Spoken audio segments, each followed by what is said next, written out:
My sister looked me in Courthou the eye and said, "You can cry later, this day belongs to me," while stealing my wedding venue and date. She had no idea who my fiancé really was. Perfect ending. I'm Olivia Matthews, 29, creative director at a prestigious advertising agency. My life seemed perfect when Ryan Collins proposed. After years of competing with my younger sister Amber, I finally had something uniquely mine. Then came that unthinkable family dinner where my parents and sister conspired to steal my wedding venue and date. Amber stared coldly and said, "You can cry later. This day belongs to me." None of them knew the devastating truth about Ryan that would change everything. Trust me, what happened next will make you question everything about family loyalty. Growing up with Amber was like living in a constant competition I never signed up for. 2 years her senior, I always tried to be the supportive big sister, but our parents created an environment where Amber's needs always seemed to outshine mine. My achievements at school were met with polite acknowledgement, while Amber's average performance earned elaborate celebrations. It wasn't that they didn't love me. They just loved her more visibly, more enthusiastically. By the time I reached adulthood, I had built a life separate from their subtle favoritism.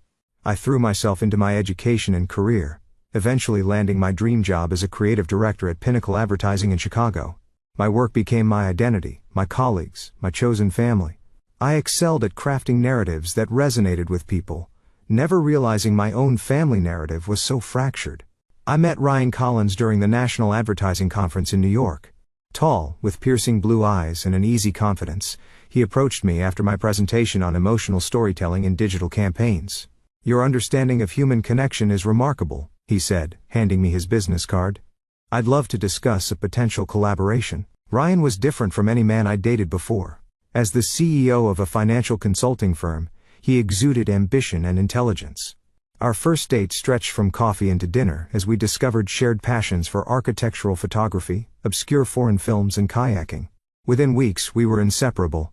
Ryan's intensity drew me in. He focused on me completely when we were together, making me feel truly seen for perhaps the first time in my life. "You're extraordinary, Olivia," he would say, tucking my hair behind my ear.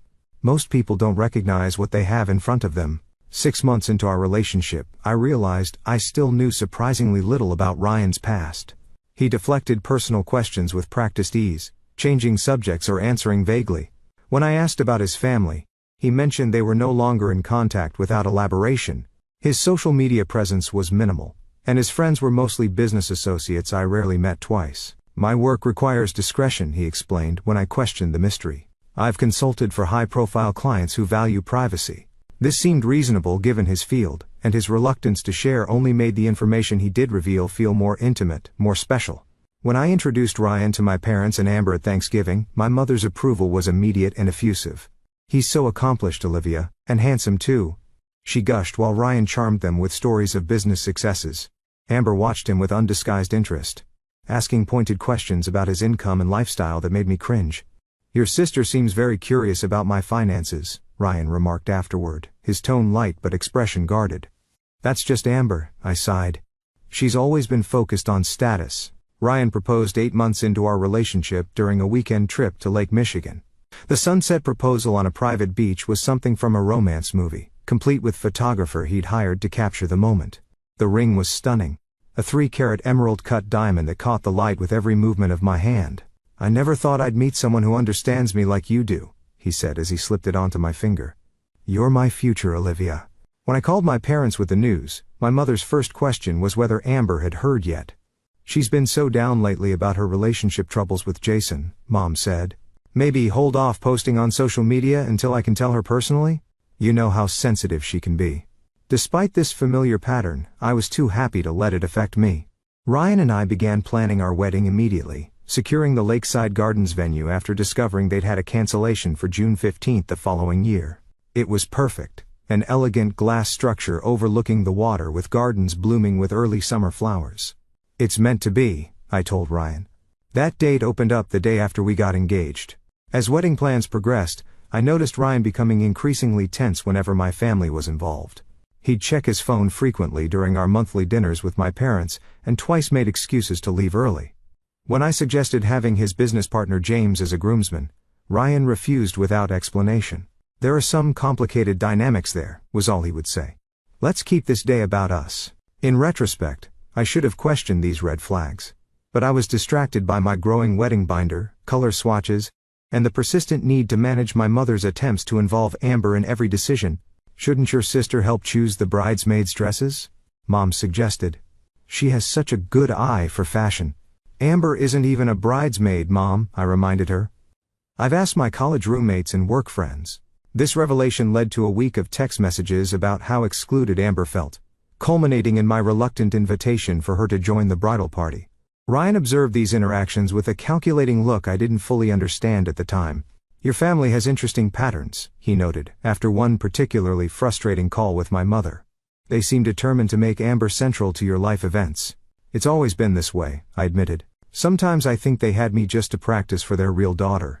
Ryan pulled me into his arms, kissing the top of my head. "Then they're fools who don't see the treasure they have," he whispered. "But I do." Those words became my anchor as wedding preparations continued and family tensions mounted. What I couldn't know then was that Ryan had plans of his own. Plans that would ultimately expose truths about my family and himself that none of us were prepared to face. 6 months before our wedding date, subtle shifts in dynamics began appearing like hairline cracks in fine china. At first they were so small I doubted my own perceptions, but they steadily expanded into undeniable fractures. Amber started calling me almost daily to discuss wedding details, an unprecedented level of interest from someone who had previously shown little enthusiasm for my happiness. Her questions centered around vendors, costs, and especially Ryan's contributions to the event. "So he's covering the bar and band completely?" she asked during one call. "That must be what? $20,000? His business must be doing very well." "We're both contributing," I replied, uncomfortable with her focus on finances. "Why the sudden interest?" "Just happy for my big sister," she said with a lightness that felt performative. "Can you send me your Pinterest board again? I want to see all your ideas." A week after this conversation, Amber called in tears to announce her breakup with Jason, her boyfriend of 3 years. They had been discussing marriage themselves, making the timing particularly difficult for her.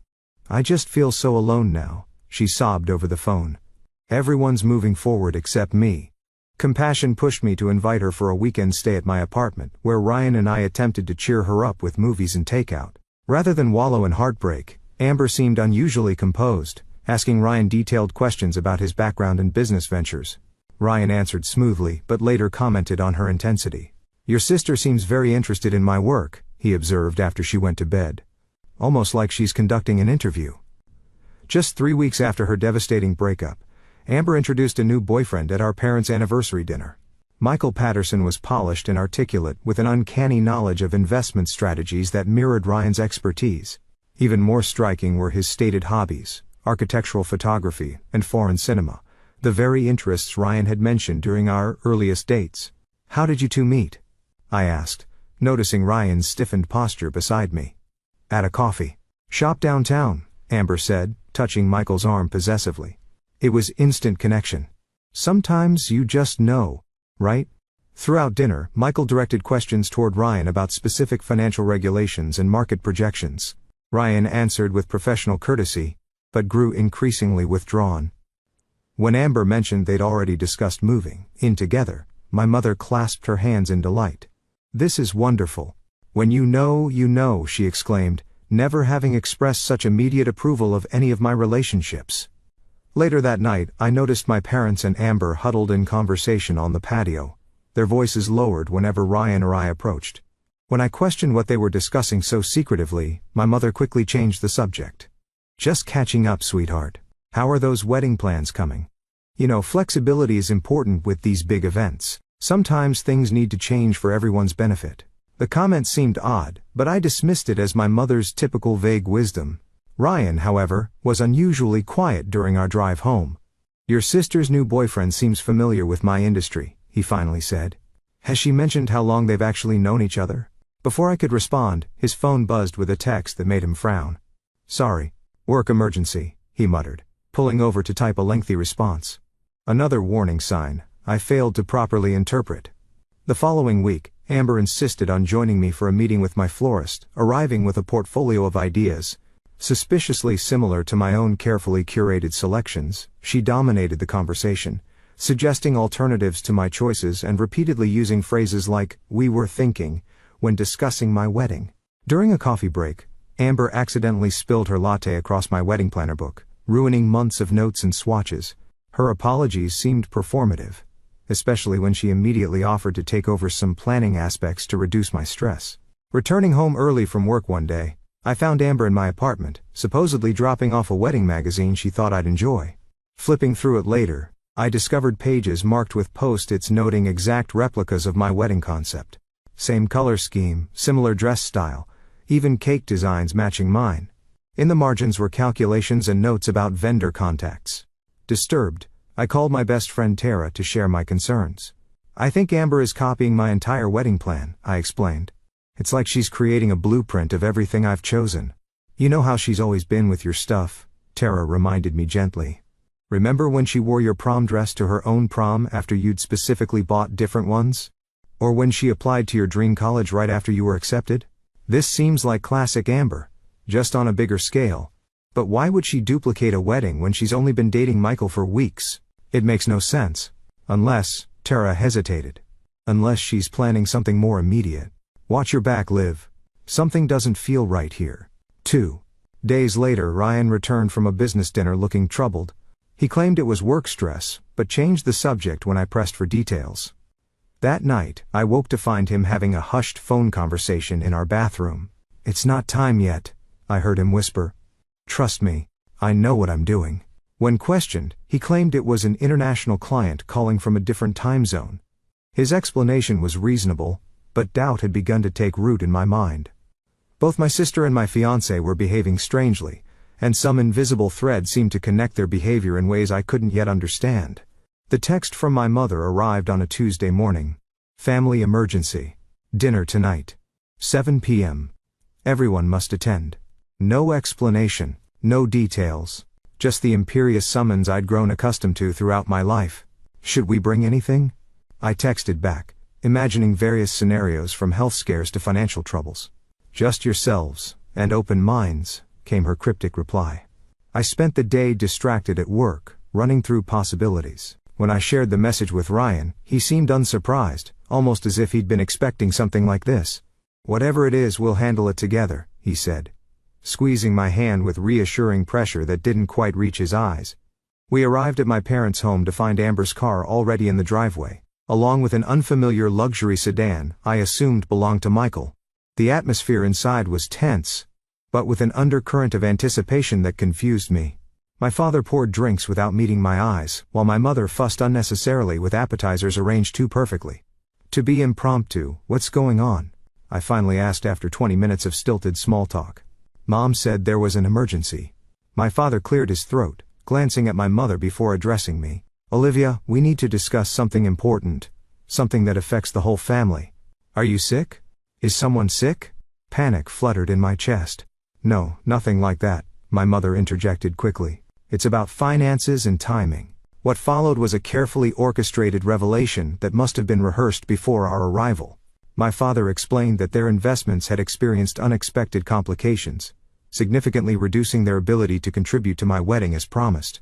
"We still want to help," my mother added, her expression combining guilt and determination in equal measure. "Just not in the way we originally planned." Before I could process this information, Amber reached for Michael's hand, her expression radiating triumph barely disguised as happiness. "Michael and I are engaged," she announced, flashing a diamond ring that looked surprisingly similar to my own. It was so unexpected and romantic. After 3 weeks of dating, I couldn't keep the disbelief from my voice. "When it's right, I know," Michael replied smoothly, his arm sliding around Amber's waist. "We don't want to wait." The pieces began falling into place with sickening clarity as my mother continued. "That's why we wanted to talk about timing and resources. Given our financial situation and the fact that both our daughters are planning weddings." "What Mom is trying to say," Amber interrupted, "is that it makes sense to prioritize. Since Michael and I want to get married quickly, and you and Ryan have your careers established already, we thought you might consider postponing." "Postponing our wedding? The one that's completely planned and paid for?" I looked between my family members, waiting for someone to admit this was an elaborate, cruel joke. My father wouldn't meet my eyes. "We've discussed it as a family, and we think it makes sense for Amber and Michael to take your date and venue. All the arrangements are perfect, and this way we can still help finance one wedding properly." "You've discussed it as a family?" I repeated slowly. But Ryan and I weren't included in this family discussion about our wedding? We knew you'd be upset initially, my mother said, reaching for my hand, which I pulled away. But you've always been the reasonable one, Olivia, the practical one, the one who gives up what she wants, I finished for her. Amber's expression hardened. This is important to me. Michael and I need to get married quickly for his visa situation. It was the first I'd heard of any visa issues, and the explanation felt hollow. We don't have time to plan a whole new wedding, and yours is already perfect. So perfect you want to steal it? My voice cracked with emotion. Not steal, my father interceded. Share. We've already spoken with the venue about transferring the reservation. This revelation sent ice through my veins. You've already contacted my venue without talking to me first? We knew you'd be difficult about it, Amber sighed, as if my reaction was an inconvenient tantrum rather than justified outrage. That's why we took care of the logistics first. I turned to Ryan, expecting shared indignation, but found him watching the scene with calculated interest. What do you think about all this? I asked him. It's unexpected, he said carefully, but family matters are complicated. Perhaps we should consider what's being proposed. His lukewarm response felt like another betrayal. I stood trembling with anger and hurt. This is unbelievable. You're actually trying to take my wedding day, my venue, everything I've planned for months. Amber rolled her eyes dramatically. You can cry later. This day belongs to me now. Casual cruelty of her words struck me like a physical blow. I looked at each family member, searching for any sign of shame or reconsideration, but found only determination and the expectation of my eventual compliance. You've always done this, I whispered. Always taken what's mine, and expected me to accept it graciously. But this is different. This is my wedding, my future with Ryan. A wedding can happen any time, my mother insisted. Your sister needs this now, and what I need doesn't matter. What about what Ryan and I have planned and paid for? My father shifted uncomfortably. We'll reimburse your deposits eventually, once our financial situation improves. Eventually, I repeated. The word hollow with the weight of past promises similarly broken. Ryan stood, placing a steadying hand on my back. I think Olivia and I need time to discuss this privately. It's a significant request you're making. There's nothing to discuss, I insisted, pulling away from his touch. They've already decided. They've already started transferring arrangements behind our backs. Let's not make rash decisions, Ryan cautioned, his tone businesslike. Everyone's emotions are high right now. I stared at him, this man I'd agreed to marry, wondering why he wasn't more outraged on our behalf. Something in his composed demeanor felt wrong, disconnected from the betrayal unfolding around us. I need to leave, I announced, grabbing my coat. I can't be here right now. Olivia, don't be dramatic. Amber called after me. This is happening whether you approve or not. The deposit's already in our names. I stopped at the door, turning to face my family one last time. You know what's ironic? I've spent my entire life accepting less so Amber could have more. I've stepped aside, stayed quiet, been the reasonable one. But this time, I won't bend. This time, you've gone too far. As I walked to my car alone, Ryan having chosen to stay behind to smooth things over, I felt something permanent breaking within our family structure. What I couldn't know then was that this painful fracture would eventually expose truths that would change all our lives irrevocably. The week following that devastating family dinner became a blur of betrayal that seemed to intensify hourly. My phone buzzed constantly with messages from my mother, each one more manipulative than the last. Amber has already ordered invitations using your color scheme. Please don't make this more difficult than it needs to be. Your father and I raised you to be selfless. Why are you hurting your sister this way? Everyone agrees this makes the most sense financially.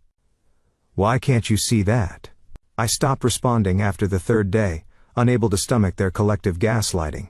Ryan's behavior remained puzzling.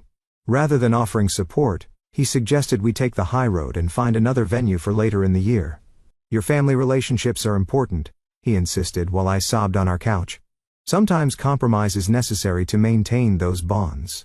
Compromise? They stole our wedding, and the venue already confirmed they transferred our deposit to Amber's name without my permission. Ryan's expression flickered briefly before settling back into practiced concern. They must have listed you both on the original contract. Unfortunate, but legally, there may not be much recourse. His legal assessment felt cold, detached from the emotional devastation I was experiencing. When I suggested fighting the venue transfer, he discouraged it as creating unnecessary conflict. The situation escalated when I received a congratulatory email from our photographer, thanking me for updating the bride's name and confirming they were excited to work with Amber and Michael on what was supposed to be my wedding day. Similar messages followed from the florist, caterer, and band, all of whom had been contacted by my parents or sister. They had systematically colonized every aspect of my carefully planned celebration. Confiding in Tara brought momentary relief. "This is beyond sibling rivalry," she fumed. "This is pathological behavior, and your parents are enabling it. They've always favored her, but this is different," I agreed. "It feels calculated, almost like they planned this ambush together." "And Ryan's reaction is strange too," Tara observed cautiously. "Most partners would be outraged on your behalf." Before I could defend him, a notification chimed on my phone. Amber had posted on Instagram, "Sometimes dreams come true in unexpected ways. So excited to share our perfect day at Lakeside Gardens on June 15th. Bride-to-be bliss. Dream venue." The photo showed her in a bridal boutique surrounded by dress options, identical to styles I had bookmarked.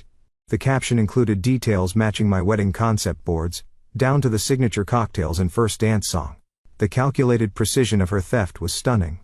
Comments from mutual friends expressed confusion. Several tagged me asking if we were having a double wedding. Others who knew of our strained relationship sent private messages of concern.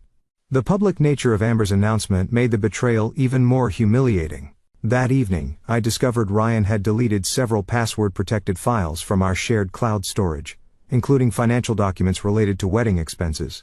When confronted, he claimed it was to reduce stress and move forward positively.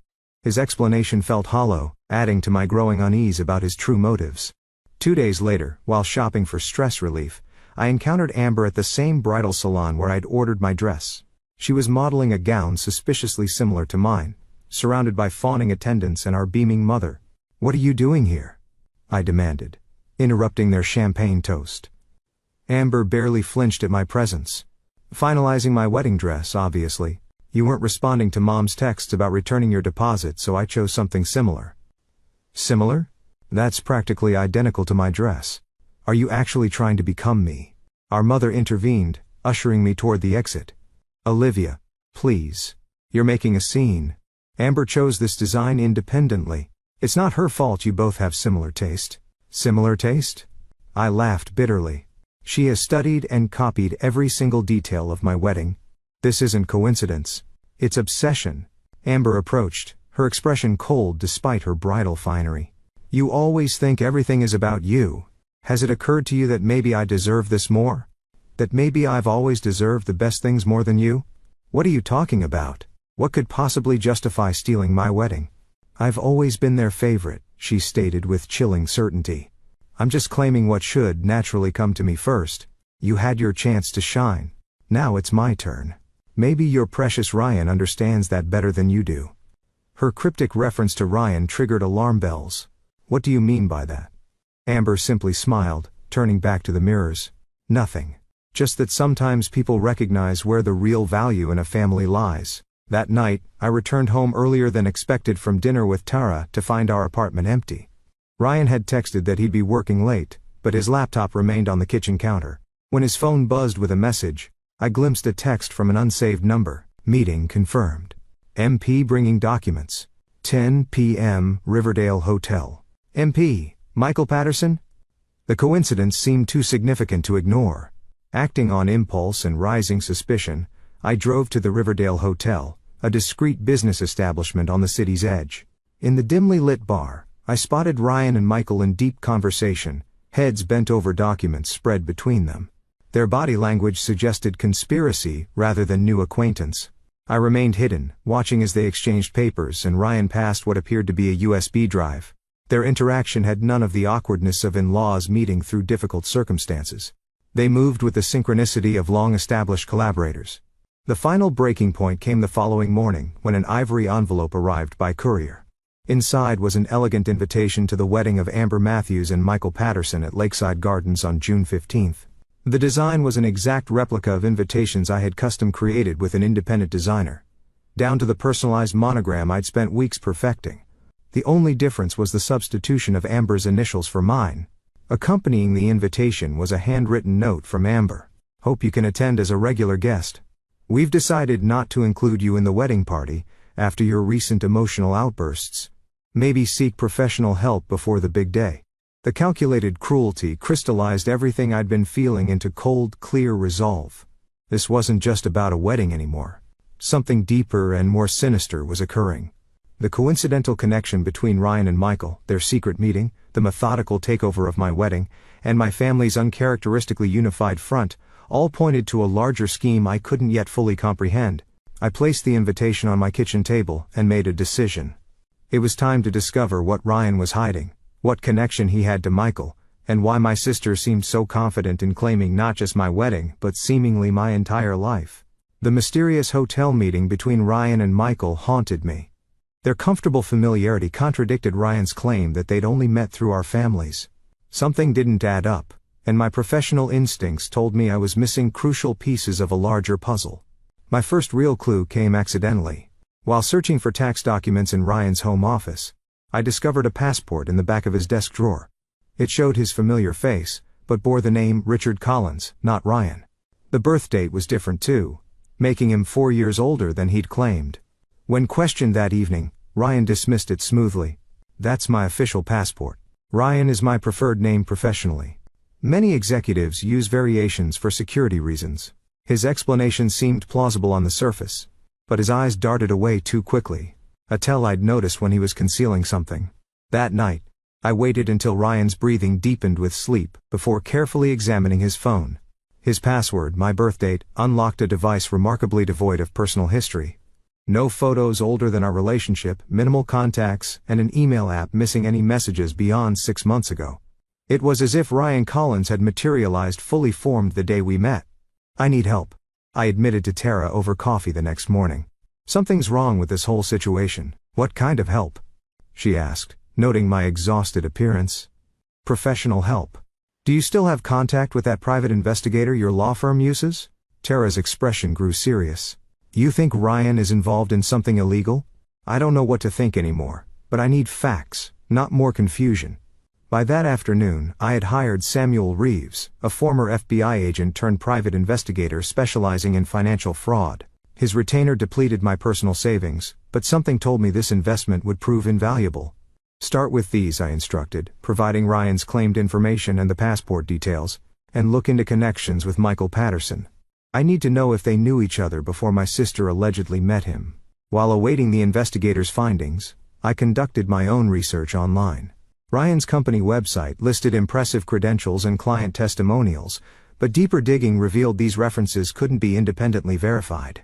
His LinkedIn profile showed employment gaps explained as consulting periods, and his claimed Harvard MBA program had no alumni record matching his details. 3 days later, Reeves called with preliminary findings. Your fiancé is not who he claims to be, he stated without preamble. Ryan Collins is an identity created approximately 3 years ago.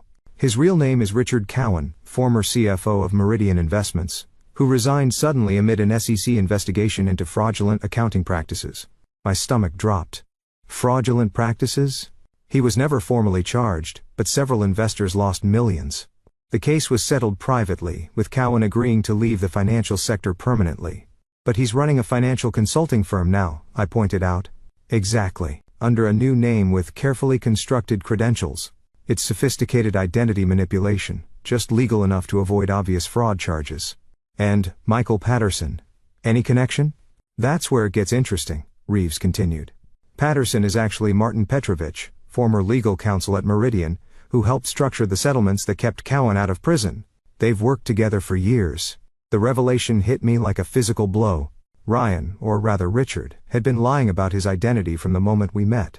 Our entire relationship was built on carefully constructed falsehoods. But what was his ultimate goal? What could he want from me and my family? There's more, Reeves added grimly. They've established several shell companies together over the past 2 years. The pattern suggests they're preparing for a significant financial move, possibly another investment scheme. Do you think my family is their target? We're not wealthy. Not directly wealthy perhaps, but your father sits on the board of Westlake Credit Union. Correct? That position comes with significant influence over lending decisions and access to high-value client information. The pieces began forming a horrifying picture. Ryan had targeted me specifically for my family connections, particularly my father's position. Michael's sudden interest in Amber created additional access and legitimacy within our family structure. The wedding venue transfer and their manipulation of my parents weren't about Amber's selfishness. They were calculated steps in a much larger scheme. I requested an emergency meeting with Reeves the following day, where he presented documentation connecting both men to previous financial improprieties and evidence of their ongoing partnership. Email records showed they had planned their approach to my family months before I even met Ryan. "What's their end game?" I asked, staring at the damning evidence. Based on recent transactions and company formations, they appear to be establishing investment opportunities they'll likely present to your father's banking connections. Given their history, these will probably be sophisticated Ponzi schemes designed to extract maximum capital before collapsing. The confirmation of my worst fears left me numb. How do I stop them? That depends, Reeves said carefully. Are you willing to confront your fiancé directly, or would you prefer to gather more evidence before involving authorities? That night, I made the hardest decision of my life. Rather than immediately exposing Ryan, I would play along temporarily to gather conclusive evidence of his plans. This approach would require careful performance, pretending I remained ignorant while secretly documenting everything. When Ryan returned home, I greeted him with practiced normalcy, suppressing my knowledge of his betrayal behind a mask of routine domesticity. His kiss on my cheek felt like acid, his casual questions about my day part of an elaborate charade we were both now performing for different reasons. I've been thinking about the wedding situation, I told him over dinner. Maybe you're right about finding another date. Family harmony might be worth the sacrifice. Relief flickered across his features. That's mature of you, Olivia. I've always admired your rationality. Will you help me explain my decision to Mom and Dad this weekend? Maybe we could join Amber and Michael for dinner. Make peace with the situation? Absolutely, he agreed too quickly. I'm sure we can all move forward positively. Over the next week, I gathered evidence methodically while maintaining my performance of acceptance. I installed recording software on our home computer, documented suspicious phone calls, and photographed documents Ryan carelessly left visible. Each discovery confirmed my worst fears while breaking my heart anew. The final confirmation came when I accidentally opened an email intended for Ryan that contained detailed plans for approaching my father's banking clients with investment opportunities in non-existent development projects. The projected fraud exceeded $20 million, with Ryan and Michael set to disappear once payments cleared their offshore accounts. With sufficient evidence compiled, I finally confronted Ryan in our living room, laying out copies of the most damning documents on our coffee table. Richard Cowan, I said simply, watching his expression shift from confusion to calculation. Or do you prefer Ryan Collins when you're running investment scams? He recovered quickly, his charm activating like a defensive system. Olivia, whatever you think you found has an explanation. Yes. I changed my name after some unfortunate business complications, but that doesn't change who I am or how I feel about you. And how do you feel about me? The daughter of a banking executive whose connections you've been planning to exploit since before we met. His posture stiffened. Our relationship is separate from business. I genuinely care for you. Like Michael genuinely cares for Amber? That's why you two orchestrated this entire scenario. Right? Two couples, double the access to my father's professional network? Ryan's mask slipped momentarily, revealing cold assessment rather than emotional hurt. Your sister was always the easier target. So desperate for attention, so eager to compete with you. One conversation about your wedding plans, and she was practically begging to take your place. So you used her jealousy, her need to outshine me? We simply recognized existing family dynamics, and utilized them efficiently. His clinical description of their manipulation chilled me. Your parents were surprisingly eager to shift their support once Michael suggested his family's fictional investment opportunities. Were you ever planning to actually marry me? I asked, the last question that still mattered on a personal level. Ryan's hesitation before answering told me everything. Marriage would have provided certain legal protections for our financial arrangements, he finally admitted. But I did enjoy our time together, Olivia. You weren't just a means to an end. The calculated cruelty of his response crystallized my resolve. Get out, I whispered. Get your things and leave before I call the authorities with this evidence. You won't do that, he countered confidently.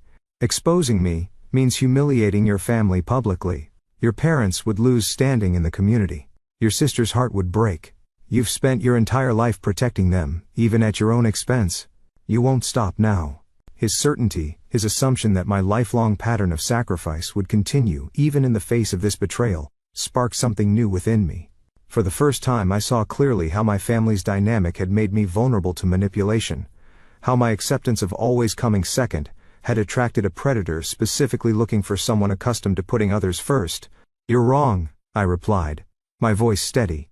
"This time, the truth matters more than anyone's comfort, including mine."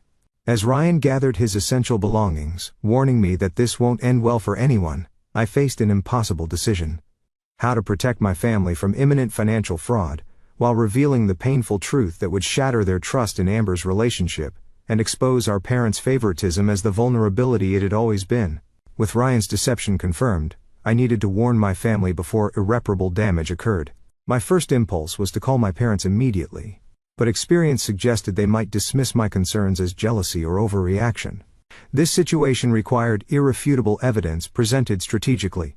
I spent 2 days compiling a comprehensive file documenting Ryan and Michael's true identities, their fraudulent business history, and their current scheme targeting my father's banking connections. The dossier included official records, financial documents, and communications between the men discussing their plans for my family. My first attempt at intervention went exactly as feared.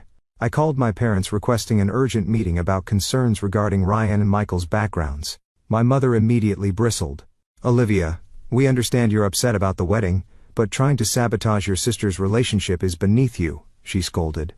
"Michael comes from an excellent family with significant business interests. Your father has already discussed potential investment opportunities with him." "That's exactly what I'm worried about," I insisted. "I have documentation suggesting these investment opportunities may not be legitimate." "Based on what? Your personal investigation because you're jealous? Your father has been in banking for 30 years. I think he can recognize a sound investment."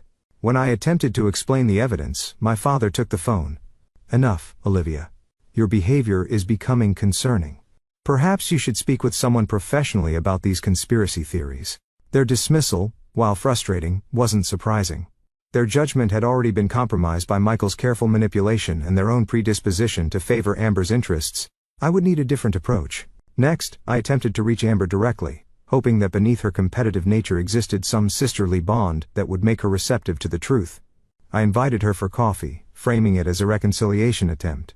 "I'm glad you finally accepted the situation," she said smugly, as she sat across from me at the cafe. "Michael said you'd eventually come around." "Actually, I wanted to share some concerning information I've discovered about Ryan and Michael," I replied, sliding a condensed version of my file across the table. "They aren't who they claim to be." Amber barely glanced at the documents. "Let me guess. They're secretly criminals targeting our family? How convenient for your narrative. Just look at the evidence, Amber. Their real names, their history of financial fraud, the pattern of targeting families with banking connections." She pushed the file back toward me. "This is pathetic, even for you. Creating fake documents because you can't stand that I'm marrying a successful man while yours turned out to be so understanding of family priorities? Michael warned me you might try something like this." "He warned you because he knew I might discover the truth," I insisted. "Think about it. How did you meet him? Right after my engagement, at a coffee shop you never frequented before. He knew all your interests because they matched what Ryan had learned about me. We have natural chemistry and shared interests," Amber snapped, standing to leave. "Not everything is about you, Olivia. Some men just prefer women with actual personality instead of your constant people-pleasing." As she stormed out, I realized direct approaches wouldn't work. My family was too deeply entrenched in their perspectives, and too thoroughly manipulated by the men to accept the truth without incontrovertible proof and public exposure. The solution came to me while reviewing the investigators' reports.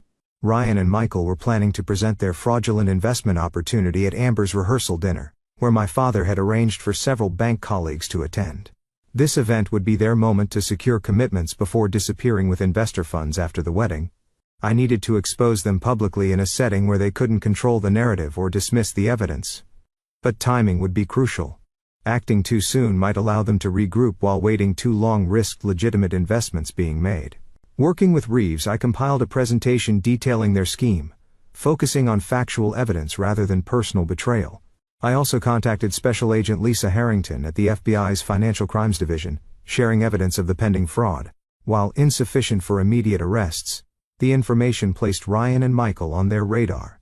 "We can monitor the situation," Agent Harrington confirmed. "But we need clear evidence of intent to defraud, preferably recorded solicitation of funds under false pretenses." "They're planning to pitch investors at my sister's rehearsal dinner next Friday," I explained. "I can wear a recording device."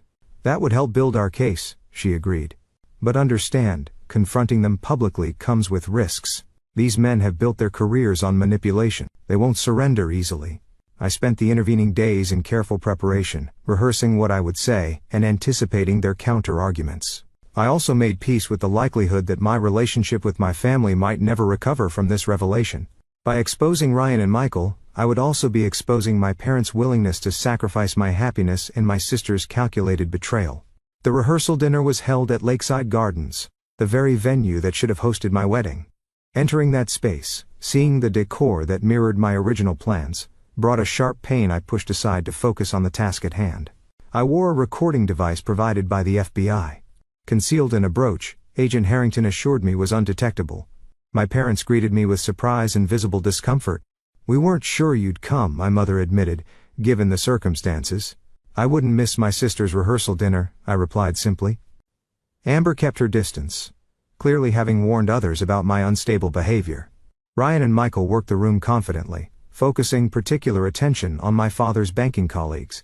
I observed as they distributed elegant folders containing investment prospectuses for Patterson Collins Development, their fictitious venture. I waited until after dinner when Michael stood to make a toast and transition into his investment presentation. As he welcomed guests and thanked my parents for their support, I moved quietly to connect my laptop to the room's projector system previously arranged with the venue's technical staff. "Before my future brother-in-law continues, I have something important to share with everyone," I announced, interrupting Michael mid-sentence. "Something that affects everyone in this room, particularly those considering investment opportunities."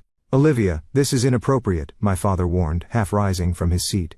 "What I'm about to show you is factual information about Richard Cowan and Martin Petrovich, whom you know as Ryan Collins and Michael Patterson," I continued, activating the presentation. "Both men have histories of financial fraud and are currently operating under false identities." The room erupted in confused murmurs as documents appeared on screen. SEC investigation records, news articles about Meridian Investments' collapse, and photographs of both men under their real names. "This is absurd," Michael protested, looking to Ryan for support. "Some kind of jealous vendetta." Ryan approached me, voice low and threatening.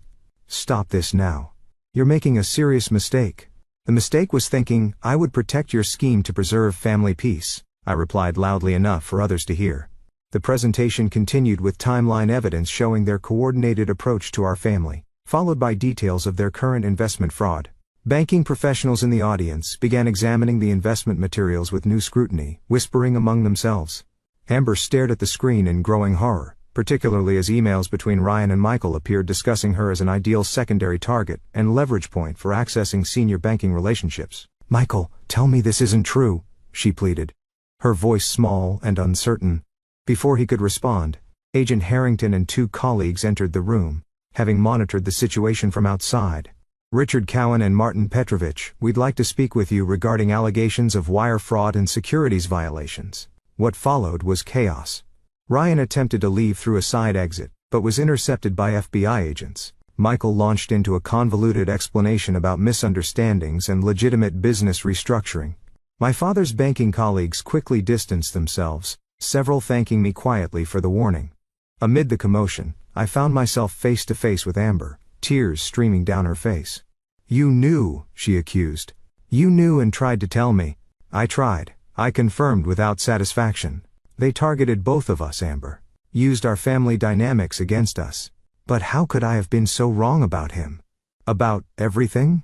She collapsed into a chair, the elaborate engagement ring catching the light as she covered her face. My parents stood shell-shocked as their carefully orchestrated evening disintegrated around them. The perfect wedding they had prioritized over mine was revealed as part of an elaborate con, their judgment exposed as fatally flawed before their social and professional circles. As Ryan was escorted past me, he paused momentarily. "You could have walked away," he said quietly. "Saved yourself the collateral damage." "Unlike you," I replied. "I don't abandon people, even when they've hurt me." In the aftermath, as guests departed and FBI agents collected statements, I felt no triumph or vindication. There was only hollow exhaustion and the recognition that while the external threat had been neutralized, the internal fractures in my family might never fully heal. The wedding was cancelled amid scandal and embarrassment. My sister retreated to a friend's vacation home to escape scrutiny. My parents faced difficult questions from friends and colleagues about their judgment and priorities, and I was left to rebuild a life whose foundation had been thoroughly shaken, uncertain what relationship, if any, I still had with my family. In the weeks following the rehearsal dinner revelation, silence descended between me and my family. The FBI investigation into Ryan and Michael expanded, revealing additional victims and fraudulent operations across 3 states. Both men eventually accepted plea deals, with Ryan facing 5 years in federal prison and Michael 3, along with significant financial penalties neither could pay. The immediate aftermath left me feeling hollow rather than victorious. The apartment Ryan and I had shared felt contaminated by lies. Everyday objects triggered memories now tainted with doubt. Had any moment been genuine? Had any feelings been real? I threw myself into work, accepting a challenging new campaign that required long hours and intense focus. Colleagues noted my changed demeanor, the caution that had replaced my former openness. Tara worried I was hiding rather than healing, but respected my need for professional distraction. "You're processing trauma," she reminded me over lunch, 3 months after everything collapsed. "Not just relationship betrayal, but family betrayal too. That doesn't heal overnight." "Sometimes I wonder if I made the right choice," I admitted. Exposing everything publicly hurt so many people beyond just Ryan and Michael. They were going to defraud innocent people, Olivia, your father's colleagues, their investors. You prevented that at the cost of my family relationships. Relationships built on unhealthy patterns that made you vulnerable to someone like Ryan in the first place," Tara pointed out gently. Maybe this breaking point was necessary. Her perspective helped, but true healing began when I received an unexpected job offer from Meridian Creative, a prestigious agency in Boston. Relocating meant leaving the physical spaces associated with my trauma, creating geographical and emotional distance from painful memories. Boston's unfamiliarity proved therapeutic. Without history shadowing every street corner, I could breathe again. My apartment overlooking the Charles River became a sanctuary of self-discovery, decorated with objects chosen solely for my pleasure, rather than compromised to accommodate another's preferences. 6 months into my new life, I received my first communication from Amber, a handwritten letter without return address. "I don't expect forgiveness," she wrote, "but I need you to know I'm sorry. Not just for the wedding, but for a lifetime of taking without considering what I was taking from. Therapy is helping me understand the competition that defined our relationship wasn't your creation, but my response to feelings of inadequacy, never addressed. You were always the capable one, the independent one. I wanted what you had without understanding the work you put into creating your life." The letter continued with painful self-reflection and acknowledgement of her role in enabling Ryan and Michael's scheme. She closed with, "I don't expect a relationship, but I needed you to know that I recognize the truth now, however late this realization comes." I didn't respond immediately, needing time to process her words, but the letter marked a turning point. In my healing journey, transforming abstract hurt into concrete acknowledgement, I could examine and eventually release. My parents' attempt at reconciliation came 3 months later, through my father's awkward phone call. "Your mother and I have been doing some reflection," he began hesitantly. "We've realized our pattern of prioritizing certain things wasn't always fair to you." "It wasn't about fairness, Dad," I replied, surprising myself with the clarity I felt. "It was about seeing me, really seeing me, instead of seeing me in relation to Amber." His silence acknowledged the truth of my statement. "We'd like to visit if you're open to that." No expectations, just beginning a conversation. Their visit was strained but significant. We avoided addressing the wedding directly, focusing instead on establishing new communication patterns. My mother brought photo albums I'd never seen, sharing stories from my childhood with a perspective that seemed genuinely interested in my experience rather than comparing it to Amber's. "We made mistakes," she admitted as they prepared to leave. "Patterns we didn't recognize until everything fell apart. I'm sorry it took such dramatic circumstances to see what we were doing. I'm still working through it," I told them honestly. "I'm not ready for family holidays or pretending everything's fine, but I'm open to building something new, something healthier if you are." Professional success in Boston brought unexpected personal connection when I collaborated with photographer Daniel Westfield on a major campaign. His genuine interest developed slowly, allowing trust to build gradually. Unlike Ryan's whirlwind intensity, Daniel's calm consistency gave me space to test my instincts about character and intention. "I have trust issues," I warned him on our third date. "Recent experience with elaborate deception." "Trust is earned, not assumed," he replied. "I'm patient." His patience proved genuine. Over months of dating, Daniel demonstrated integrity through actions rather than declarations. When I finally shared my full story, his response focused on my strength, rather than my victimization. "You protected people who hadn't protected you," he observed. "That says everything about your character." A year into our relationship, after meeting my parents during their second visit and navigating that complexity with respectful boundaries, Daniel proposed with characteristic thoughtfulness. The ring was nothing like Ryan's ostentatious diamond, but a unique sapphire that reminded him of my resilience. "No pressure or timeline," he assured me. "We build this together at a pace that feels right for both of us." We married 18 months later in a small ceremony at a historic Boston library. My parents attended, their presence significant, but not central to our celebration. Amber did not attend, but sent a sincere note of congratulations and a donation to a fraud victims advocacy organization in our honor.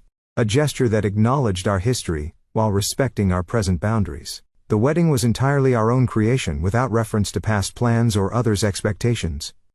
Standing beside Daniel, exchanging vows we had written together, I realized how profoundly different authentic partnership felt from the performance of connection Ryan had orchestrated.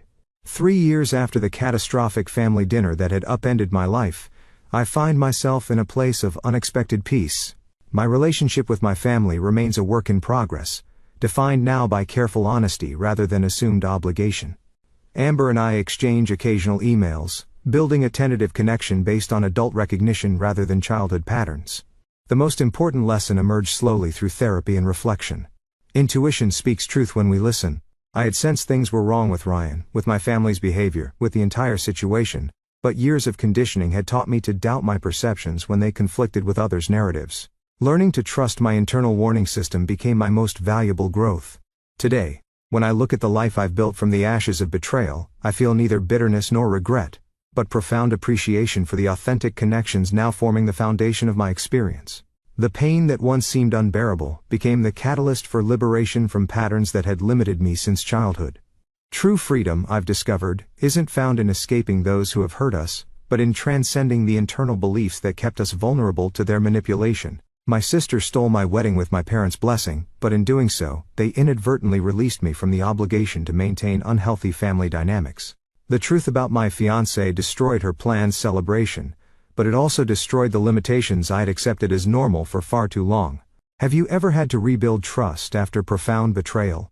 I'd love to hear how you navigated that challenging journey. Thanks for watching. Take care. Good luck. After listening to today's story, perhaps it has raised some new questions in your mind, or maybe it has brought back some old memories. Every day on Reddit, new experiences and moments create fresh stories, and they connect all of us.